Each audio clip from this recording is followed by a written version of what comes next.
जो आसुरी वृत्ति वाली आत्माएं जो हैं वो मरने के बाद भी सूक्ष्म जगत में हाहाकार मचाते हैं ना। हाँ पहले मनुष्य स्थूल जगत में हाहाकार मचाते हैं ना, दुर्योधन दुशासन जैसे। ठीक है, वो मरने के बाद तो उसका संस्कार तो परिवर्तन नहीं हुआ ना, उसकी आत्मा का संस्कार परिवर्तन तो नहीं हुआ। 100% हाँ, सही बात है। तो वो मरने के बाद तो सूक्ष्म जगत में भी वो हाहाकार मचाएंगे। सूक्ष्म जगत में जो मरने के बाद तो अंतमति सुगति जाते हैं ना, सूक्ष्म ही बनेंगे ना। बिल्कुल भूत प्रेत बन के ऐसे भटकेंगे ना, क्या भटकेंगे? बिल्कुल सत्य बात है, अंतमति सुगति कहाँ जाएंगे? बिल्कुल सत्य बात है। जन्म तो बाद में ऐसे लोगों को मिलना बहुत मुश्किल है, ओह क्योंकि कर्म की थियरी ऐसे ऐसे बहुत पाप करते हैं, तो ऐसे लोगों को जन्म लेते लेते बहुत मुश्किल होती है। मरने के बाद भी ऐसे लोग ही उसको पकड़ते हैं, हाँ, क्योंकि सूक्ष्म जो सब्टल वर्ड है उसमें भी सूक्ष्म में ऐसी नेगेटिव भी आत्मा है, पॉजिटिव भी आत्मा है। क्या बाबूजी ऐसा सिस्टम नहीं है कि ऐसे आसुरी कर्म वाले सीधे जानवर योनि में ही चले जाएं और नेक्स्ट जन्म के जानवर में ही हो, जब तक वो पाप ना भोगते तब तक जानवर ही बनते हैं? ऐसी व्यवस्था थी पहले अच्छा, कि बहुत पाप आत्मा बहुत पाप करती तो आत्मा की कैपेसिटी डाउन हो जाती है, फिर ये 84 लाख योनि में आत्मा भटकती थी। ये पहले प्रोसीजर थी, ठीक है। मगर अभी धीरे धीरे बदल गई ना।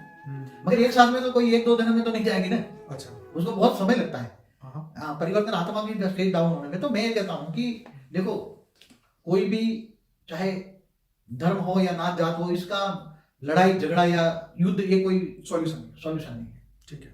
केवल ज्ञान एक सॉल्यूशन है। क्या? परम सत्य ज्ञान, अपने अस्तित्व का ज्ञान, आत्माओं को थियरी ऑफ कर्म समझाना चाहिए। ठीक बात है। तुम आत्मा चाहो तो आत्मा अपना मित्र है अपना दुश्मन है, ये समझाना चाहिए। तुम अच्छे कर्म करोगे तो तुम आत्मा से चाहो तो परमात्मा बन सकते हो, ठीक है, ज्ञान से, केवल ज्ञान से। ठीक है, ज्ञान से संस्कार परिवर्तन आएगा, ठीक है, ज्ञान से ही आत्माओं का या दुनिया का परिवर्तन होता है। ठीक है। युद्धों से कभी भी धरती पर परिवर्तन नहीं होता।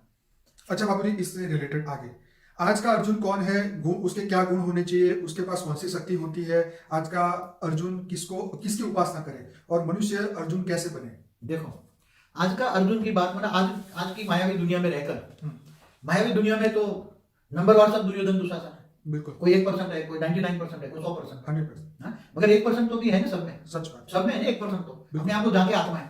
ठीक है। मनुष्य आत्मा है, अपने आप को झांके कि मैं 1% हूँ, 2%। पर बाबूजी, जब तक देहभान रहेगा तब तक तो ये परसेंटेज रहेगा ही रहेगा। तो जो अपने आप को अंदर से झांकता है ओके, और लगता है कि मैं मोह में बसा हूँ, हाँ, और ज्ञान लेता है, थियरी ऑफ कर्म को जानता है, गीता ज्ञान सुनता है, हाँ, गीता ज्ञान को मानता है, गीता का भगवान को जानने की कोशिश करता है, गीता का भगवान कौन, और जो ज्ञान मार्ग में चलता है, क्या भक्ति नहीं, जो आया उसको भगवान मान लिया, 33 कोटि देवी देवताओं को भगवान मानते नहीं, जो 33 कोटि देवी देवताओं की पूजा नहीं करता, जो नहीं मानता, वो मानता है 33 कोटि देवी देवता है, मगर वो 33 कोटि देवी देवता के मनुष्य बन जाए, समझ में आए? वो ज्ञान है। अर्जुन माना ज्ञानी तो आत्मा कौन? राइट। आज का अर्जुन जो ज्ञान जो ढूंढने निकला है, जो ऑलमाइटी अथॉरिटी को ढूंढने निकला है, वही तो ऑलमाइटी अथॉरिटी, क्योंकि इसकी आत्मा हाई क्वालिटी है। तो जो बेहद की आत्मा है वो आज का बेहद का अर्जुन है। बेहद की आत्मा माना हाई क्वालिटी आत्मा, राइट। वो ऑलमाइटी अथॉरिटी को ढूंढने लगेगी। वो ये ढूंढेगी भाई, मुझे तो एक धरती नहीं, एक सोलर सिस्टम नहीं है, खरबों सोलर सिस्टम है, एक गैलेक्सी में, अनंत कोटि ब्रह्मांड शास्त्रों में लिखा है।